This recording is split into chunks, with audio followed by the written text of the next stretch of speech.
श्री सत्यनारायण व्रत कथा। प्रथम अध्याय। व्यास जी ने कहा, एक समय की बात है, नैमिषारण्य तीर्थ में शौनकादि 88,000 ऋषियों ने पुराण वेदता श्री सूत जी से पूछा, हे सूत जी, इस कलयुग में वेद विद्या रहित मनुष्यों को प्रभु भक्ति किस प्रकार मिलेगी तथा उनका उद्धार कैसे होगा।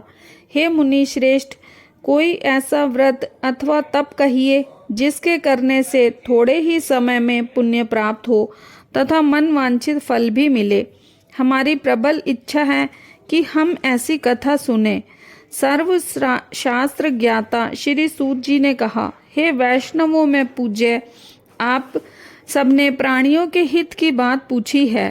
अब मैं उस श्रेष्ठ व्रत को आपसे कहूँगा जिससे नारद जी के पूछने पर लक्ष्मी नारायण भगवान ने उन्हें बताया था। कथा इस प्रकार है, आप सब सुने। एक समय देव ऋषि नारद जी दूसरों के हित की इच्छा से सभी लोकों में घूमते हुए मृत्यु लोक में आ पहुँचे। यहाँ अनेक योनियों में जन्मे प्रायः सभी मनुष्यों को अपने कर्मों के अनुसार कई दुखों से पीड़ित देख उन्होंने विचार किया कि किस यत्न के करने से प्राणियों के दुखों का नाश होगा। ऐसा मन में विचार कर श्री नारद जी विष्णु लोक गए। वहाँ श्वेत वर्ण और 4 भुजाओं वाले देवों के ईश नारायण को, जिनके हाथों में शंख चक्र गदा और पद्म थे तथा वरमाला पहने हुए थे, देखकर स्तुति करने लगे। नारद जी ने कहा, हे भगवान, आप अत्यंत शक्ति से संपन्न हैं। मन तथा वाणी भी आपको नहीं पा सकती। आपका आदि मध्य अंत भी नहीं है। आप निर्गुण स्वरूप सृष्टि के कारण भक्तों के दुखों को नष्ट करने वाले हो। आपको मेरा नमस्कार है। नारद जी से इस प्रकार की स्तुति सुन विष्णु बोले, हे मुनि श्रेष्ठ, आपके मन में क्या है? आप किस काम के लिए यहाँ आगमन हुआ है? निसंकोच कहें। तब नारद मुनि ने कहा, मृत्यु लोक में सब मनुष्य जो अनेक योनियों में पैदा हुए हैं, अपने अपने कर्मों द्वारा अनेक प्रकार के दुखों से पीड़ित हैं। हे नाथ, यदि आप मुझ पर दया रखते हैं तो बताइए, उन मनुष्यों के सब दुख थोड़े से ही प्रयत्न से कैसे दूर हो सकते हैं। विष्णु भगवान ने कहा, हे नारद, मनुष्यों की भलाई के लिए तुमने ये बहुत ही अच्छा प्रश्न किया है।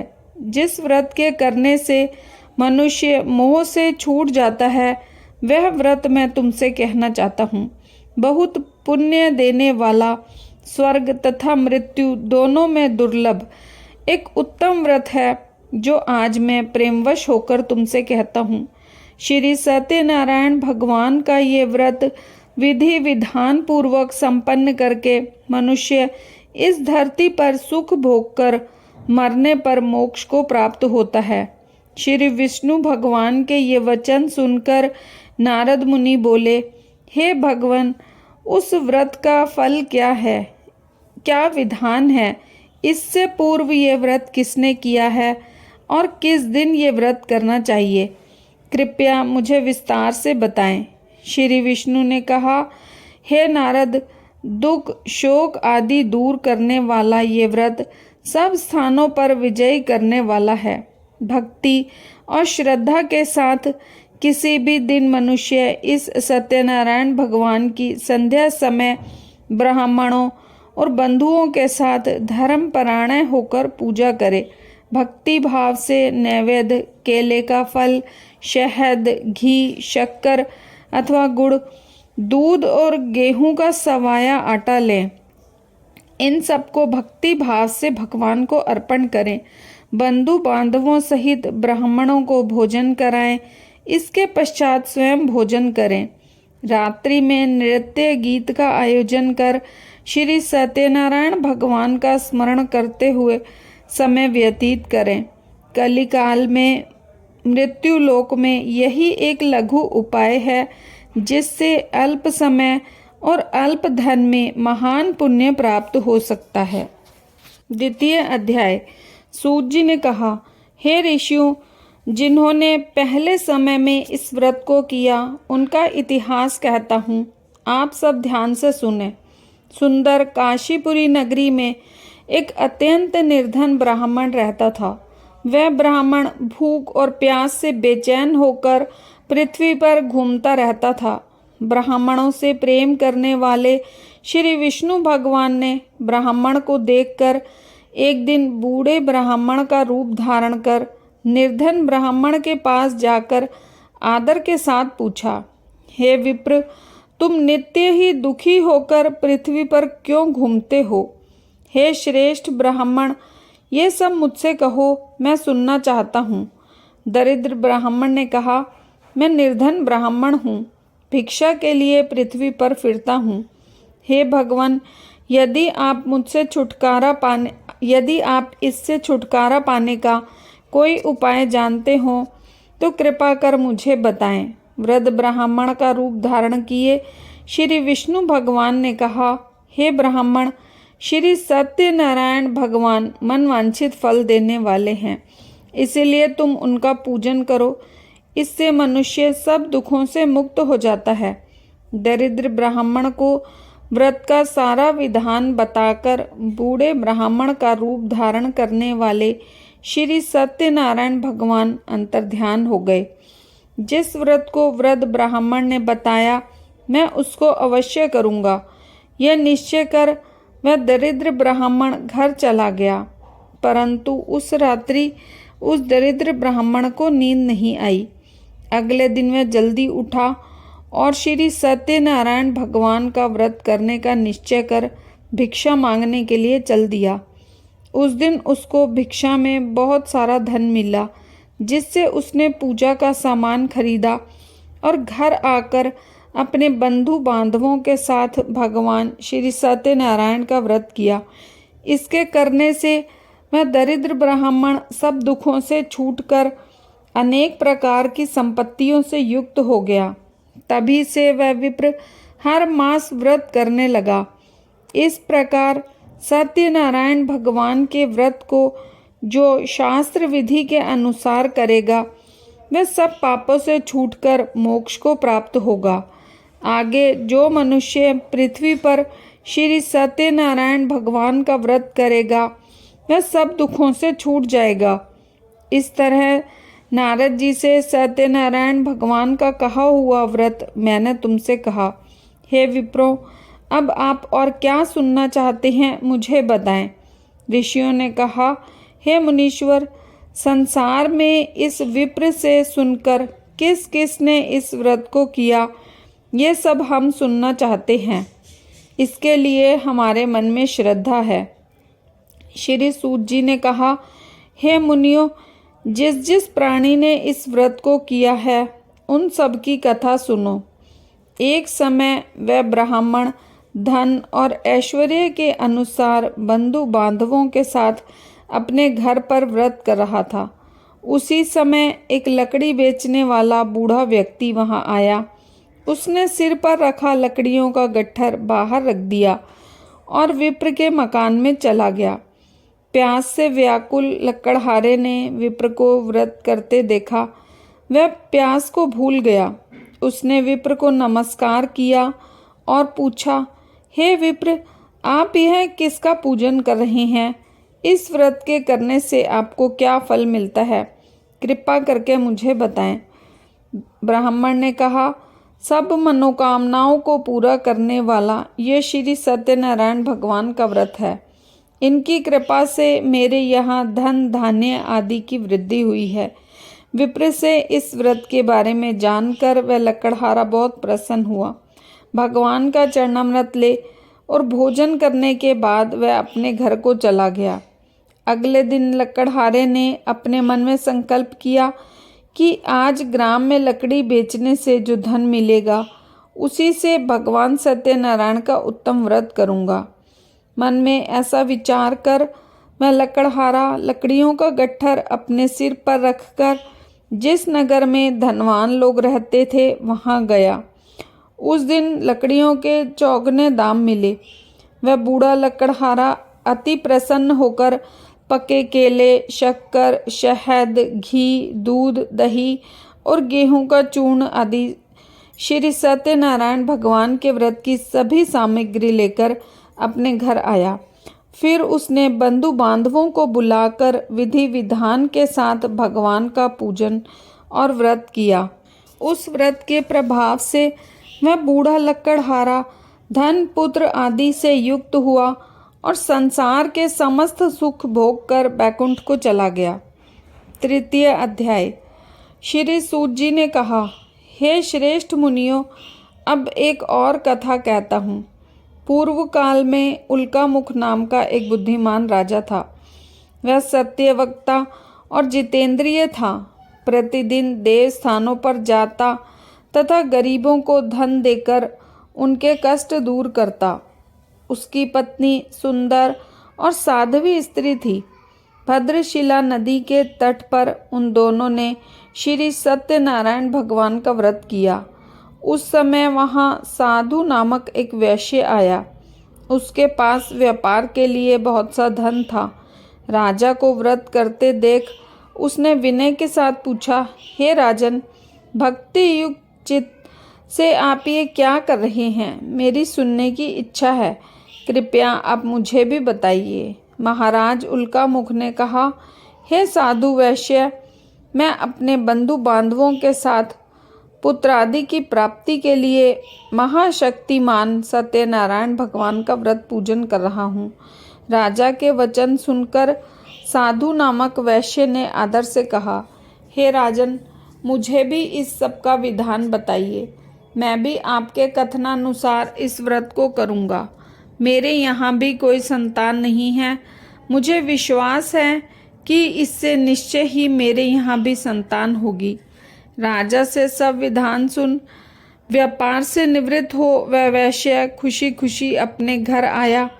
वैश्य ने अपनी पत्नी लीलावती से संतान देने वाले उस व्रत का समाचार सुनाया और प्रण किया कि जब हमारे यहाँ संतान होगी तब मैं इस व्रत को करूँगा। एक दिन उसकी पत्नी लीलावती सांसारिक धर्म में प्रवृत्त हो गर्भवती हो गई। 10वें महीने में उसने एक सुंदर कन्या को जन्म दिया। कन्या का नाम कलावती रखा गया। इसके बाद कलावती ने अपने पति को स्मरण दिलाया कि आपने जो भगवान का व्रत करने का संकल्प लिया था, अब उसे पूरा कीजिए। साधु वैश्य ने कहा, हे प्रिय, मैं अपनी कन्या के विवाह पर इस व्रत को करूँगा। इस प्रकार पत्नी को आश्वासन दे वह व्यापार करने चला गया। काफ़ी दिनों पश्चात लौटा तो उसने नगर में सखियों के साथ अपनी पुत्री को खेलते देखा। वैश्य ने तत्काल एक दूत को बुलाकर कहा कि उसकी पुत्री के लिए कोई सुयोग्य वर की तलाश करो। साधु नामक वैश्य की आज्ञा पाकर दूत कंचन नगर पहुंचा और उनकी लड़की के लिए एक सुयोग्य वणिक पुत्र ले आया। वणिक पुत्र को देखकर साधु नामक वैश्य ने अपने बंधु बांधवों सहित प्रसन्नचित होकर अपनी पुत्री का विवाह उसके साथ कर दिया। वैश्य विवाह के समय भी सत्यनारायण भगवान का व्रत करना भूल गया। इस पर श्री सत्यनारायण भगवान क्रोधित हो गए। उन्होंने वैश्य को श्राप दिया कि तुम्हें दारुण दुख प्राप्त होगा। अपने कार्य में कुशल साधु नामक वैश्य अपने जमाता सहित नावों को लेकर व्यापार करने के लिए समुद्र के समीप रत्नसारपुर नगर में गया। दोनों ससुर जमाई चंद्रकेतु राजा के नगर में व्यापार करने लगे। एक दिन भगवान सत्यनारायण की माया से प्रेरित एक चोर राजा का धन चुराकर भागा जा रहा था। राजा ने दूतों को अपने पीछे आते देख चोर ने घबराकर राजा के धन को उसी की नाव में चुपचाप रख दिया जहां वे ससुर जमाई ठहरे थे। ऐसा करने के बाद वे भाग गया। जब दूतों ने उस साधु वैश्य के पास राजा के धन को रखा देखा तो ससुर जमाता दोनों को बांधकर ले गए और राजा के समीप जाकर बोले, हम ये 2 चोर पकड़कर लाए हैं। कृपया करके बताएं कि इन्हें क्या सजा दी जाए। राजा के ने बिना उन दोनों की बात सुने ही उन्हें कारागार में डालने की आज्ञा दे दी। इस प्रकार राजा की आज्ञा से उनको कठिन कारावास में डाल दिया गया तथा उनका धन भी छीन लिया गया। सत्यनारायण भगवान के श्राप के कारण साधु वैश्य की पत्नी लीलावती व पुत्री कलावती भी घर पर बहुत दुखी हुई। उनके घरों में रखा धन चोर ले गए। एक दिन शारीरिक व मानसिक पीड़ा तथा भूख प्यास से अति दुखित हो भोजन की चिंता में कलावती एक ब्राह्मण के घर गई। उसने ब्राह्मण को श्री सत्यनारायण भगवान का व्रत करते देखा।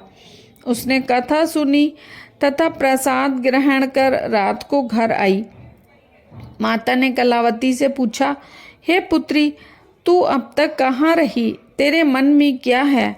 कलावती बोली, हे माता, मैंने एक ब्राह्मण के घर श्री सत्यनारायण भगवान का व्रत होते देखा है।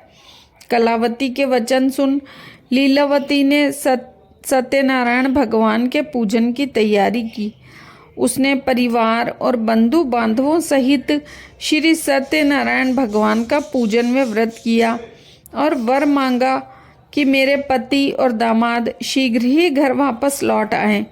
साथ ही भगवान से प्रार्थना की कि हमारा अपराध क्षमा करो। श्री सत्यनारायण भगवान इस व्रत से संतुष्ट हो गए और उन्होंने राजा चंद्रकेतु को स्वप्न में दर्शन देकर कहा कि हे राजन, जिन दोनों वैश्यों को तुमने बंदी बना रखा है वे निर्दोष हैं। उन्हें प्रातः ही छोड़ दो, अन्यथा तेरा धन, राज्य, पुत्र आदि सब नष्ट कर दूंगा। राजा के ऐसे वचन सुनकर से ऐसे वचन कहकर भगवान अंतर्ध्यान हो गए।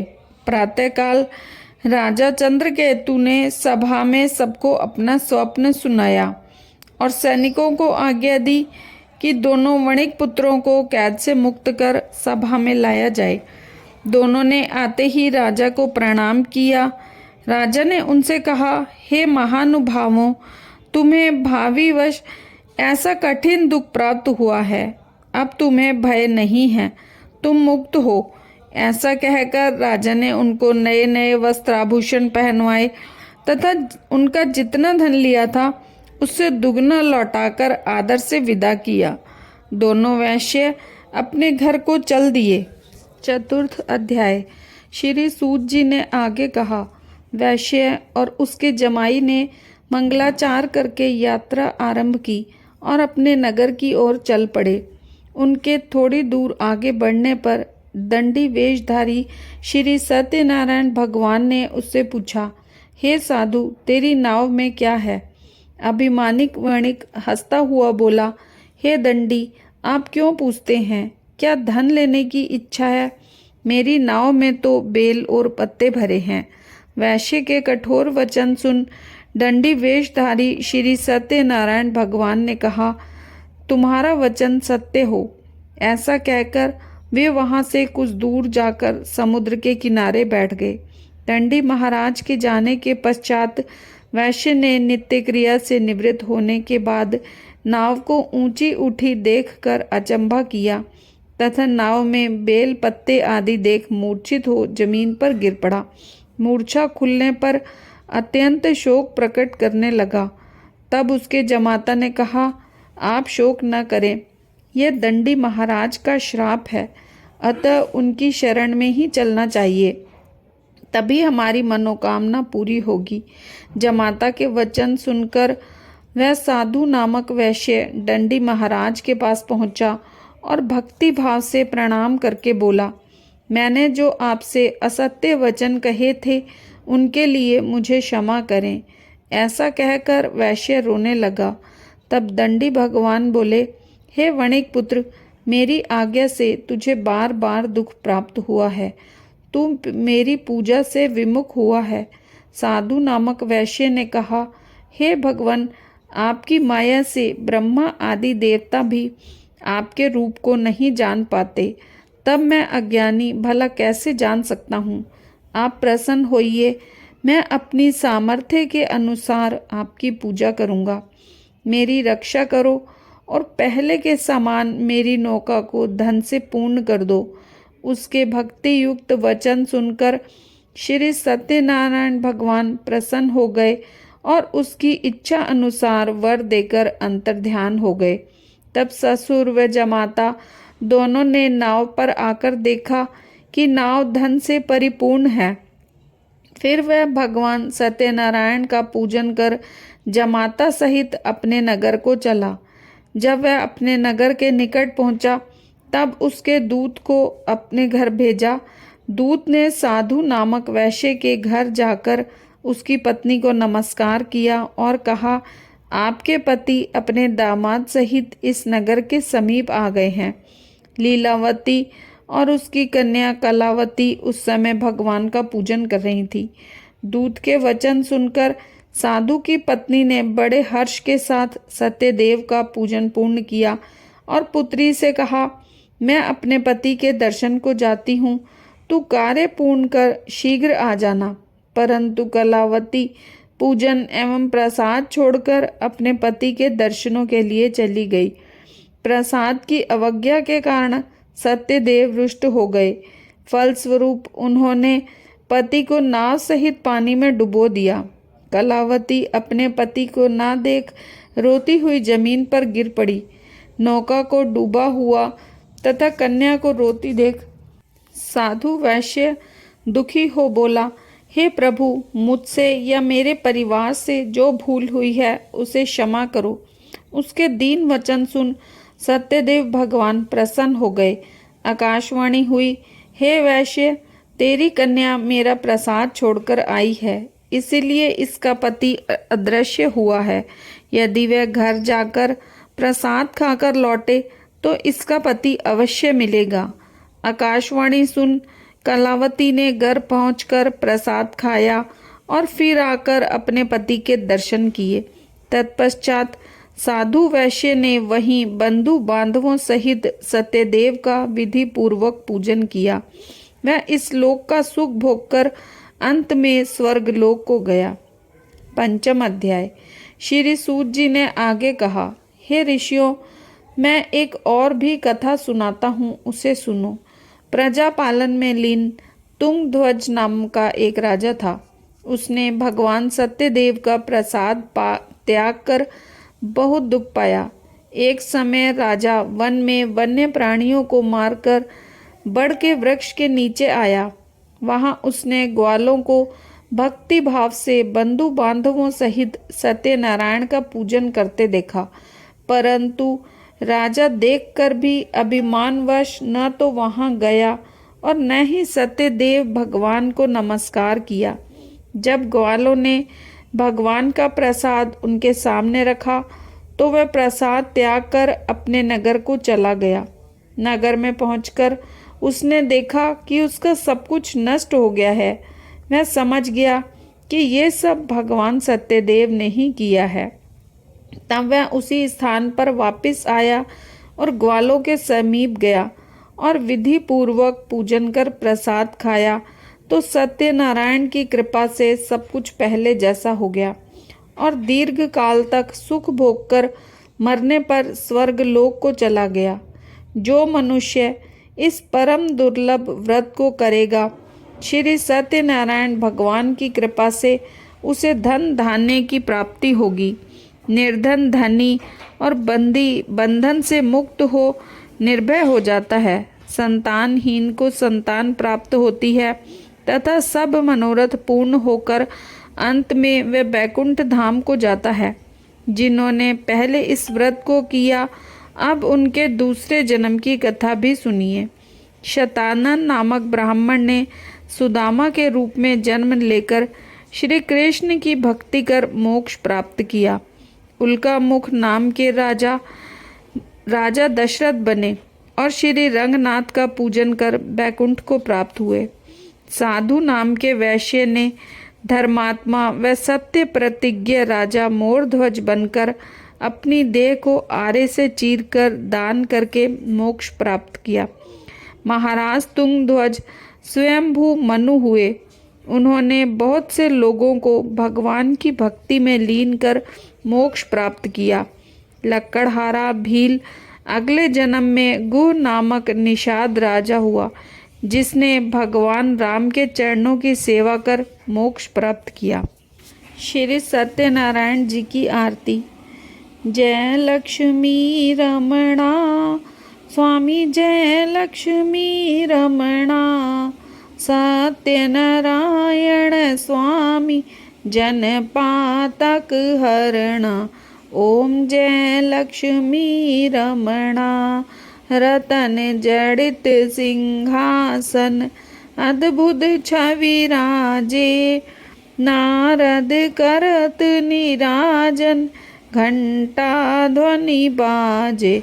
ओम जय लक्ष्मी रमणा, प्रगट भय कलि कारण, द्विज को दरस दियो, बूढ़ो ब्राह्मण बनकर कंचन महल कियो। ओम जय लक्ष्मी रमणा, दुर्बल भील कठारो, जिन पर कृपा करी, चंद्रचूड़ इक राजा, तिनकी विपत्ति हरी। ओम जय लक्ष्मी रमणा, वैश्य मनोरथ पायो, श्रद्धा तज दीनी, सो फल भोग्यो प्रभु जी, फिर स्तुति कीन्ही। ओम जय लक्ष्मी रमणा, भक्ति भाव के कारण, छिन छिन रूप धर्यो, श्रद्धा धारण कीन्ही, तिनको काज सर्यो। ओम जय लक्ष्मी रमणा, ग्वाल बाल संग राजा, वन में भक्ति करी, मन वांछित फल दीनो, दीन दयालु हरि। ओम जय लक्ष्मी रमणा, चढ़त प्रसाद सवायो, कदली फल मेवा, धूप दीप तुलसी से, राजी सत्य देवा। ओम जय लक्ष्मी रमणा, सत्यनारायण जी की आरती जो कोई गावे, रिद्धि सिद्धि सुख संपत्ति सहज रूप पावे। ओम जय लक्ष्मी रमणा।